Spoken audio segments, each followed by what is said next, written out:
you say, please don't make me do that. Don't make me do that. Then that man takes out a gun on you and says, shoot him or I'll shoot you. So you end up shooting him. Did you do it because you wanted to? No. You are not responsible. They forced you to do it. Agreed? Right. So what happens to our hands? We apply the same rule to our fingers. The finger is telling you, don't use me to eat this, please. I don't know, I don't want to burn in the fire. Don't use me, don't you dare use me. And you impose it with a gun on your fingers and say, hey, I'm taking you. Why? That gun is your soul. Your soul is your choice. You think you own the body. Wallahi, these bodies we have don't belong to us. Wallahi al-azim. They belong to Allah subhanahu wa ta'ala. The choice is ours, whether we want to use these bodies in the right direction or the wrong direction. The Quran says it clearly. That on the day of Qiyamah, these organs that you thought were yours will bear witness against you. If they were really yours, they would never bear witness against you. And there are several verses in the Quran in that regard, including in Surah Yasin. Allah says, الْيَوْمَ نَخْتِمُ عَلَىٰ أَفْوَاهِهِمْ وَتُكَلِّمُنَا أَيْدِيهِمْ وَتَشْهَدُ أَرْجُلُهُمْ بِمَا كَانُوا يَكْسِبُونَ. The exact issue I was talking about. Allah says, on that day, we will seal their mouths. Their hands will speak to us, and their legs will talk to us, bear witness against them as to what they used to earn. Earn. Kasaba yaksibu means to earn. So, the earnings of your hand will bear witness against you to say, this was robbery. This is what it was. This man used me to consume haram. May Allah protect us. This man imposed on his family members to eat haram. Because we are the ones who put the plate of food in front of our wives and children. They are innocently eating. If you were having say for example, a drink of water that was spiked intentionally by a family member of yours, and you then suffered as a result, whose fault it is? Whose fault is it? Subhanallah. May Allah subhanahu wa ta'ala protect us all. So the hands are cursing us, but we entrap the hands and force it upon the fingers to actually put it into the mouth. As it is going through the lips are cursing us. Please don't put this through me. It might appear to be rice. It might appear to be biryani, but it's haram. It's not allowed. Then what happens? The tongue has enzymes. The enzymes are cursing us. The tongue is cursing us. It goes in, we are chewing, the teeth are cursing us. What do you want those teeth to do? Now you end up at the dentist and you want to spend money on your teeth. Those are the same teeth that will bear witness against you on the day of Qiyamah. You've been chewing haram. May Allah protect us. And I'm talking about food which we do not even think of that it could be haram. Why? Because of the way it was earned. The way it came to the plate. How did it find itself here? And then we take a look further. Let's go deeper than that. It goes through the esophagus. Such a sophisticated organ. Subhanallah, the contraction and expansion of that results in the digestion or the downward movement of the food. Subhanallah, in little morsels. And yet with every contraction we are cursed. With every expansion we are cursed. And the food is going down. Then listen to what happens. Wallahi, it is deep and it is serious. Then it goes into the rest of the system. The small intestine, the big intestine, it gets right out of the rectum, and even the rectum is cursing. Allahu Akbar. All the organs of the body are cursing us. But what is worse than that is that the nutrients that have now become a part of our bodies through that haram are with us forever. Do you know what the hadith says? فَالْجَنَّةُ عَلَيْهِ حَرَامٌ وَالنَّارُ أَوْلَى بِهِ. Any portion of meat that has grown, any part of the body that has been a result of haram intake, haram ingestion, will never ever enter Jannah. It needs to go into Jahannam to burn out of your system first. Then only you can go into Jannah. That's how far it goes. Which means you've eaten it, the minerals that came out of it. The oxygenated blood from the liver that came out. Now the liver is contaminated, the kidneys are contaminated, the blood is contaminated. What happens thereafter? Everything is contaminated. Now your eyes are contaminated because the oxygenated blood circulates through your system. When you look shamelessly. You see a woman on the street, you're not supposed to look at the fact that you've been already fed by haram. Your thinking is haram. Your eyes are haram. You end up looking there whether you like it or not. It's to do with your food. You've eaten wrong. Haram place, automatically you start walking there. And you tell yourself, but I didn't want to do it. Correct your eating habits. Make sure you eat halal. Automatically, inshallah, that will help itself. If you are concerned about your food, that is why the biggest stressing in the Quran is for food and drink. Subhanallah, after those pillars of Islam. So many verses Allah says in the Quran. There is a whole surah called the laid tablecloth. A whole surah called the cattle. A whole surah called the cow. Allahu Akbar. A whole surah regarding the bee and the honey and so on. And how pure it is. So many times Allah mentions fish. So many times He mentions about not deceiving and not cheating and not stealing and not conning and conniving and so on. May Allah protect us. Now what happens? Everything we do is haram. The way we smell is haram. The way we taste is haram. When you want to listen, what do you now listen to? You listen to all the music. Why? You will justify it to say there's nothing wrong with this because your whole thinking is gone. It's contaminated with haram. This is nothing, it's minor. That's what we say. Why? Because we cannot think really. Because our morsels, we don't even know where they came from. May Allah forgive us all and grant us a new beginning. Really, myself included. We don't even know sometimes what we are eating. It is reported regarding some of the ulama of old, that whenever they used to go to someone's house whom they knew his piety and income, they ate more. Why? Because they knew this person is very pious. Let's eat from their food, so inshallah we will achieve barakah. Because they had it in a proper way. And they earned it in a proper way. May Allah grant us just the ability to think about what is being said today. Now if we take a look deeper than that, let's go to the Quran. What does the Quran say about eating interests? Do you know what it says? What did I tell you moments ago? I told you that they can't think straight. Why? Because the oxygen that went into the brain was formed by that which was completely haram. Allah says, الَّذِينَ يَأْكُلُونَ الرِّبَا لا يقومون إلا كما يقوم الذي يتخبطه الشيطان من المس.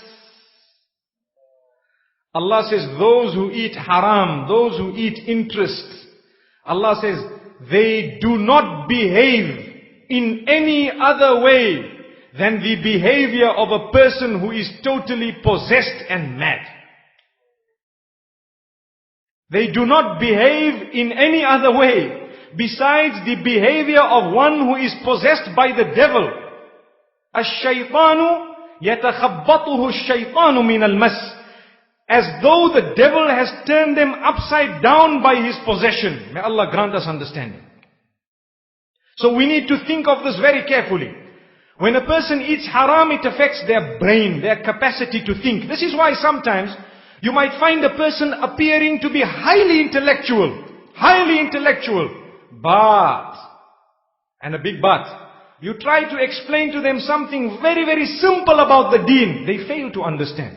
They will debate, they will argue, they will prove their point, they will try to prove their point. Why? Wallahi ya akhi, don't waste your time. Don't waste your time. If you are telling someone salah is farad and they are telling you no, you only have to read 2 or 3 salah, wallahi you can turn the world upside down. You won't succeed. You only need to just try and carry on.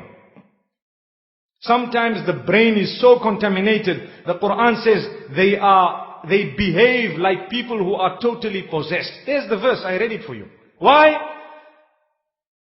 Because Allah subhanahu wa ta'ala is showing us the contamination of the entire system, the pollution of the whole universe and all its inhabitants if they were to eat haram.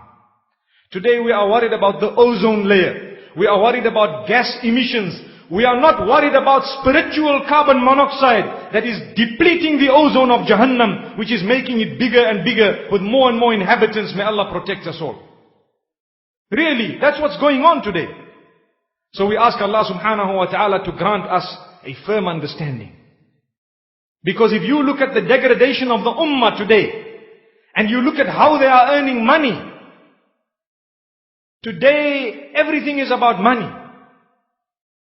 People will sell their parents. They will sell their children, their brothers and sisters just to get a few rands. Where did they get this from? Haram income, somewhere down the line. Contamination, somewhere down the line. It's like a swine flu. May Allah protect us. And it is something so serious that no matter how much we speak about it, it will not be enough. We need to make sure that we are earning halal. And we make an effort to earn. Imagine in business. Allahu Akbar. You have a business.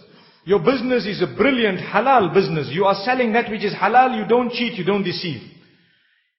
The hadith speaks about those type of people and still encourages you to drop the price slightly. Make your profit margin smaller. Do you know why? The hadith says there will be more barakah because you are helping more people.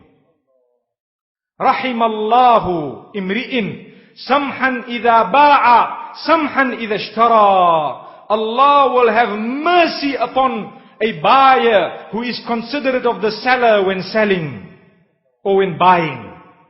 Allah will have mercy upon a seller who is considerate of the buyer when he is selling. And a buyer who is considerate of the seller when buying. Each one is trying to make sure that the other one goes away saying this was a good deal. They give you dua. That dua with a small amount is better than a big amount where people go back with the goods. I'm not saying it's haram. But it's void of the mercy. Allah's dua is not exactly on that.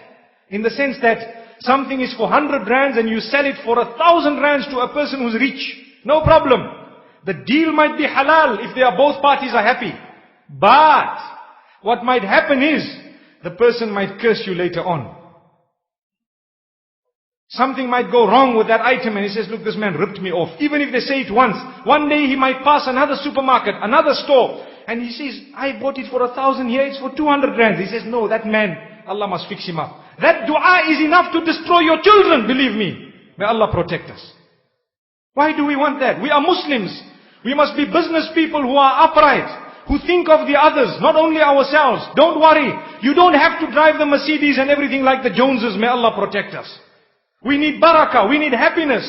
Even if we are having little 1960 old vehicles, may Allah protect us. No problem. We ask Allah's barakah and mercy. And this is why we need to go back to our roots and see where we come from. We are Muslimin. We are an ummah that is not supposed to be greedy. We are an ummah that is only supposed to be greedy for spirituality. Whenever there is a good deed, we need to go there. Why can't we think the same way we think for business, for our deen? Business dealing, we sit and we think anything. I want to do this, I want to do that. Yes, let me do that. Let me convince this man to do that. Let me convince him to come and meet me. Let me try and sell this to him, sell that to him. You have a lecture in your masjid. Try and sell it to your children, your own children. Become a salesman for the sake of Allah. You have, for example, an Islamic program. Whether it is on any form of media, something beneficial, sell it to your own kids to start off with. Then sell it to your friends and tell Allah, Ya Allah, help me and to be from amongst those who becomes very, very passionate when it comes to my religion. In the true sense. And let's do something about it. A talk of this nature really should make me think and ponder over the depth of this issue. Because believe me, when we get to the Quran, one is you read about halal and haram. But secondly, derive from the Quran and the Sunnah lessons as to what the effects are of eating haram. What happens? And today I've shown you very little. To be honest with you, it's a tip of the iceberg. What happens? If you sit properly, it will really make you scared and worried. Look at the condition of the ummah. What's going on? And then ask yourself, what's happening to the Muslims? Everyone who's got money, they want to rush to do deals in Dubai. And here and there. We are not saying that's haram. But ask the ulama, what you're engaging in, is it permissible or not? Half the time it's not even allowed. And we don't even know. Half the time there is a clean-cut hadith which tells you that the particular item you are trying to achieve is completely prohibited. And we don't even know. So it's important we get advice and we know what's halal and haram. Where are we working? How are we getting money? This is what the Prophet ﷺ says. He speaks about the people who are buying and selling. And he says, if they are truthful and make everything clear, فَإِن صَدَقَا وَبَيَّنَا بُورِكَ لَهُمَا فِي بَيْعِهِمَا. If they are honest and open and truthful, and they don't hide anything from the party who is buying, then Allah will grant barakah for both of them. You got a car, you are selling it. Don't say, look, foot stoots. Yes, that's the way of doing it. But tell them, listen brother, I just changed the clutch plate here. And I had a problem with the radiator. But otherwise it's a brilliant car. MashaAllah, this is the price I want. Wallahi, the day they find those two problems, they will think to themselves, I was warned about it. But you lied, they drove it away, they paid you, and then something goes wrong and they are stuck on the M5, they begin to curse you. Hey, this man cheated me, may Allah fix him up. That's enough, you're destroyed. That is why the same hadith carries on and it says, وَإِن كَذَبَا وَكَتَمَا مُحِقَتْ بَرَكَةُ بَيْعِهِمَا. Allahu Akbar. If they lie to each other, and they keep things away from each other regarding the deal, and then they struck a deal, Allah snatches away the barakah from that deal. Gone.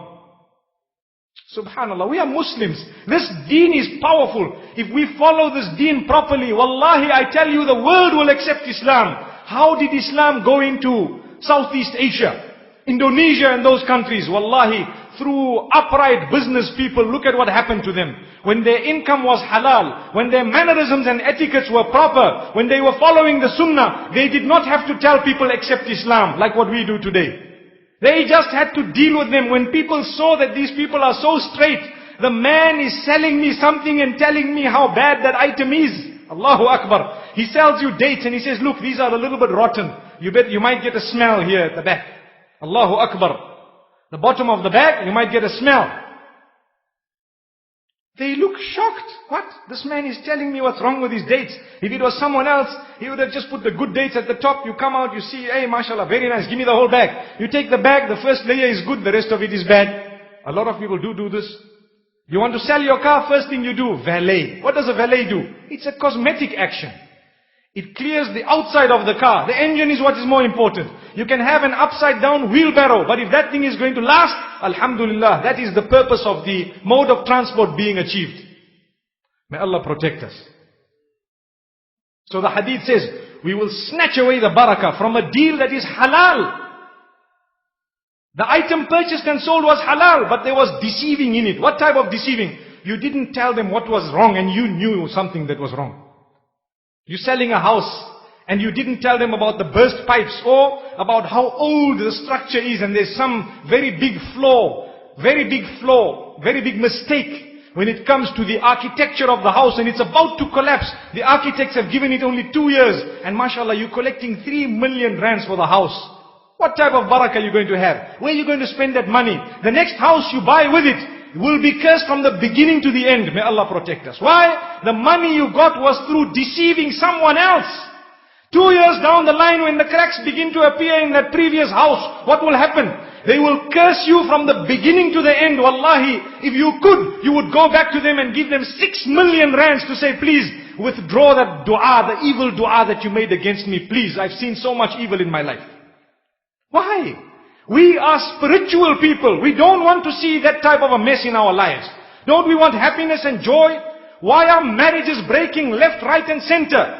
A lot of it is to do with income. The very walima itself.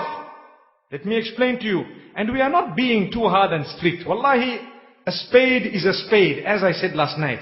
We will call a spade a spade. We do not call it a big spoon. No. Even if it looks like one. When we have a walima, what are we doing? We are celebrating half of our iman. That's much more than salah. One salah is not half of your iman. One salah is a portion. But we are celebrating half of our iman. And the function, subhanallah, the women are dressed as though they've come to a nightclub to celebrate half of your iman. What type of barakah do you want in your children who are resultant from that walima? May Allah forgive us. I told you it's never too late. Because some of us must be scratching our heads and saying, hey, I had a function just like that. It's not too late. Engage in tawbah. Engage in tawbah and Allah will forgive you. And inshallah, try and work on your children now. If you've already got children. If you don't really have them yet, you are lucky. May Allah protect us. That is the depth of it. And I know it's something very, very sensitive that I've just said. Because the issue of halal income needs to be spoken about. Many people are just throwing in the money. And they just enslave themselves for the rand and the dollar and so on. This person sees a US dollar. There is a different chord that is struck in his belly. And he wants it by hook or crook. May Allah protect us. Why? It's called a greenback. Allahu Akbar. It will make your back green as well. Yes, that's what's going on today. So we need to understand, if that walima is to be done, treat it as though it is definitely what it is. And what is that? Celebration of half of your iman. Have the Quran, have a sheikh, have an alim, separate your crowd. Have people who are told that please, write it in your card, please dress Islamically, we are celebrating half of our iman. I still would like to see that happening.